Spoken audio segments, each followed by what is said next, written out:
शिव सिंह पहले लगातार देखा गया कि जम्मू कश्मीर की एसपीओ की लड़ाई आप लगातार काफ़ी लंबे समय से लड़ रहे हैं। मुद्दा ये कहाँ तक पहुंचा और किस स्थिति तक पहुंचा, उनको कितना अभी तक इंसाफ मिल चुका है? आपकी मेहनत का रंग जो लाया है, फल है, उनको कितना मिला अभी तक? सबसे पहले मैं भारत 21 का धन्यवाद करना चाहूँगा और प्राइम टाइम का धन्यवाद करना चाहूँगा।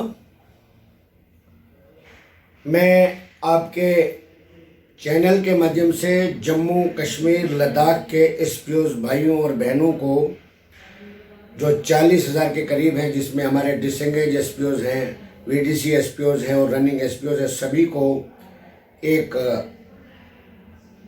पैगाम देना चाहूँगा। जिस तरीके से आपकी आवाज़ को लेकर मैं पिछले काफ़ी समय से चल रहा हूँ, आपको आज आपके सामने सारा रिजल्ट आ चुका होगा कि आपके हक में कितनी पॉलिटिकल पार्टीज हैं और कितने ऑफिसर हैं। मगर मैं आपके हौसला अफजाई के लिए और आपको एक सही तरीके से एक पैगाम देना चाहूँगा अपने तमाम परिवार के मेंबरान को। मैं जानता हूँ कि आपको बहुत मुश्किलात का सामना करना पड़ रहा है। मैं ये भी जानता हूँ कि जो मैं आपके लिए मुझे करना चाहिए था, मैं उससे ज़्यादा आपके लिए लड़ाई लड़ रहा हूँ। मैं ये भी जानता हूँ कि कोई भी जम्मू कश्मीर के अंदर कोई पॉलिटिकल पार्टी और कोई भी ऑफिसर आपके हक में नहीं है। उसके बावजूद भी मैं आपके साथ एक वादा करना चाहता हूं, आपको एक आश्वासन देना चाहता हूं। काफ़ी मेरे भाई एसपीओ भाई मायूस भी होते हैं।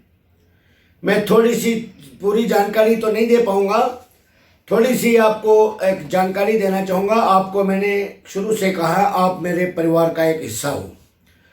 आपको जब ये बयान सुनने को मिलते हैं, जो हमारे बड़े बड़े ऑफिसर, पुलिस के डीजीपी साहब के या बड़े बड़े कुछ रिटायर्ड ऑफिसरों को भी बड़ी हमदर्दी आपके साथ है। कुछ पॉलिटिकल पार्टी के लीडर तो नाम तक लेके राजी नहीं, अगर जो लेते भी हैं तो वो उन्होंने किस किस्म की टिप्पणियाँ करते हैं, यानी उनके दिलों के अंदर जो आपके लिए जगह है वो कुदरती आपने सुना भी है और आपके सामने भी है। मगर ये जो शख्स है, अल्लाह ताला से मैं दुआ करता हूँ कि मगर ये जो शख्स है, अल्लाह ताला से मैं दुआ करता हूँ कि मैं जब तक सही सलामत हूँ, मैं आपके सर को झुकने नहीं दूंगा।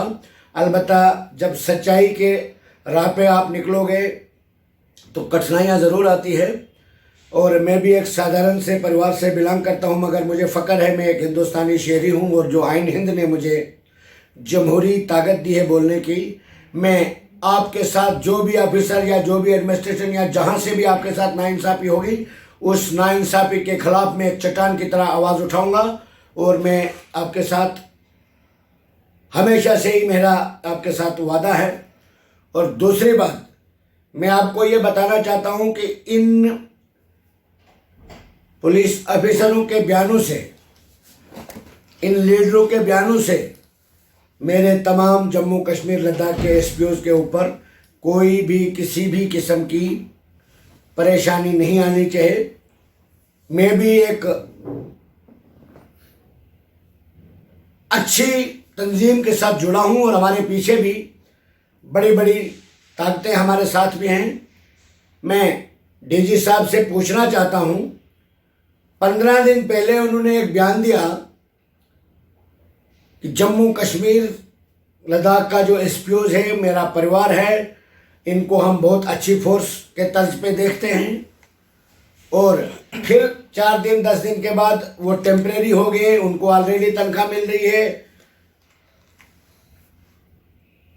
ये चीज़ें जो है शोभा नहीं देती। एक डिपार्टमेंट के जो चीफ है उनको ये चीज़ें शोभा नहीं देती। अगर डीजी साहब को वाकई जम्मू कश्मीर लद्दाख के एसपीओज के साथ हमदर्दी है, जिन लोगों के साइटेशनों से ऑफिसरों के घर में काम करने वाले लोग कांस्टेबल बन गए, एएसआई बन गए, जिन लड़कों की कुर्बानियों की वजह से हमारे जम्मू कश्मीर के पुलिस ऑफिसरों ने मेडल तक लगाए और उन लड़कों को उन्होंने सड़कों पर रखा है, खुदा के घर में देर है अंधेर नहीं है। डीजी साहब,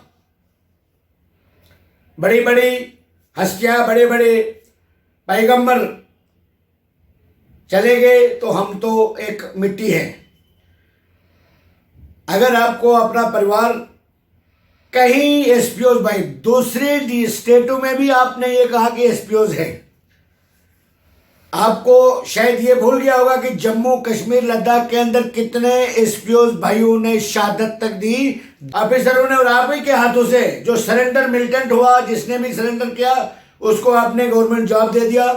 आर्मी में टीए की नौकरी करने वाले को कांस्टेबल के बराबर उससे ज्यादा सहूलियत मिलती है और आपका एसपीओ टेम्परेरी हो गया। ये आपकी कमजोरी है डीजी साहब। जो साइटेशन के केस आपके पास पेंडिंग है, मैं जानता हूं आप एक बहुत पावरफुल लीडर हैं, पावरफुल ऑफिसर हैं। आप पूरे जम्मू कश्मीर की पुलिस का हफ्ता आपके पास आता है, आप बहुत कुछ करते हो, ये सबको पता है, ये आप भूल जाइए। मैंने 50 बार होम मिनिस्टर साहब को आपके बारे में सारी जानकारी दी है। अब बदकिस्मती ये है कि जम्मू कश्मीर इस वक्त लावारिस बन चुका है। जब पब्लिक की अदालत में, जनता की अदालत में आपको जरूर जवाब देना होगा। एक तो 2 साल से ज्यादा कोई ऑफिसर किसी जगह पर रहता नहीं, आप इतने काबिल होते। पूरे जम्मू कश्मीर की पुलिस इस वक्त सफर कर रही है डीजी साहब। बदकिस्मती यह है कि आप बड़े ऑफिसर हैं, आपका बड़ा रुतबा है और ये 40,000 परिवार आपके एक बयान के ऊपर टिके होते हैं और आपको ये बात शोभा नहीं देती। और दूसरी बात ये बताना चाहूंगा डीजी साहब को,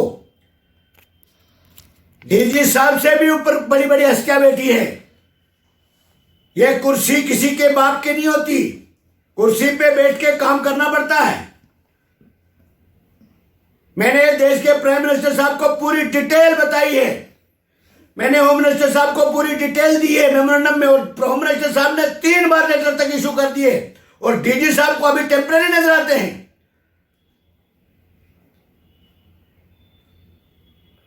टेम्परेरी अगर हैं तो आप इनसे 24 घंटे ड्यूटी ले रहे हो, आप वायलेशन कर रहे हो इक्वल वर्क इक्वल पे का। आप मिनिमम वेजेस एक्ट इनके ऊपर लागू नहीं कर रहे हो। आप हाईकोर्ट में जवाब देने के लिए भी आपको परवाह नहीं होती है। हम भी अंदर अंदर से पूरी कोशिश कर रहे हैं। आपको चाहिए, आपका स्टाफ है, आपके बच्चे हैं, आप एक बार रिकमेंड करके दे दीजिए। आप रिकमेंड कर दीजिए कि जम्मू कश्मीर के एसपीओ को रेगुलर पॉलिसी फ्रेम कर दीजिए, एमएचए को लिख दीजिए। अगर यहां से अप्रूवल नहीं मिलेगा तो हमें कोई गिला शिकवा आपके साथ नहीं रहेगा। मगर आपकी नीति में खोलते हैं, आप एसपीओ के लिए कुछ करना ही नहीं चाहते। डिसंगेज एसपीओ जिन्होंने 35 लोगों का आईटीआई डिप्लोमा होल्डर को आप कंफर्म कर देते हो। आप ये बता सकते हैं कि आपके डिपार्टमेंट में कितनी पोस्ट है इस वक्त? आईटीआई की पेंडिंग है, बोर्ड मीटिंग आप कर नहीं रहे हो, सपोर्ट से रिलेटेड पेंडिंग है, साइटेशन केस आपके दफ्तर में पेंडिंग है। कई डिस्ट्रिक्टों के लोग हमें पता है कि आपने एसपीओ को धमका के रखा है, कोई बोल नहीं सकता है, मगर वो भी हिंदुस्तानी शहरी है। छोटे से छोटा कार्यकर्ता और छोटे से छोटा एम्प्लॉइज, सबसे पहले हिंदुस्तान आइन हिंद ने उसको जमहूरियत दी अपने हक की बात करने की, और कोई भी अधिकारी बात कर सकता है। और जिस तरीके से जम्मू कश्मीर के अंदर, और आज भी हमारे ऑनरेबल हाई कोर्ट के अंदर पिटीशन चल रही है, आज हमारे Jammu Kashmir honourable high court के अंदर पिटीशन चल रही है। उसके बाद भी डीजी साहब के इस तरीके की टिप्पणी करना, यह मैं कहता हूं कि बहुत गलत बात है और इसके हम कड़े अल्फाज में मजम्मत करते हैं। और इसका जवाब हम कुछ ही दिनों के बाद जम्मू कश्मीर के अंदर एक बहुत बड़ा प्रोटेस्ट करेंगे, उसका जवाब डीजी साहब को दे दिया जाएगा। और जम्मू कश्मीर लद्दाख के एसपीओ को हम ये डिमांड करते हैं, होम मिनिस्टर साहब से भी अपील करना चाहता हूं यहाँ दिल्ली से, कि उनको ज़ाती तवज्जो देनी चाहिए, क्योंकि जम्मू कश्मीर के 40,000 परिवार जो हैं वो देख रहे हैं और गवर्नमेंट ऑफ इंडिया के ऊपर उनको उम्मीदें बनी हुई है। और डीजी साहब को भी चाहिए कि उनको उनके बारे में पॉजिटिव सोच को लेके चलें और उनको इंसाफ दिया जाना चाहिए। पिछले दरवाजे से लड़के लगवाए जा रहे हैं, कभी कुछ किया जा रहा है, कभी कुछ किया जा रहा है, जैसे पूछने वाला कोई नहीं। सारी चीज़ों का रिकॉर्ड सामने आ जाएगा।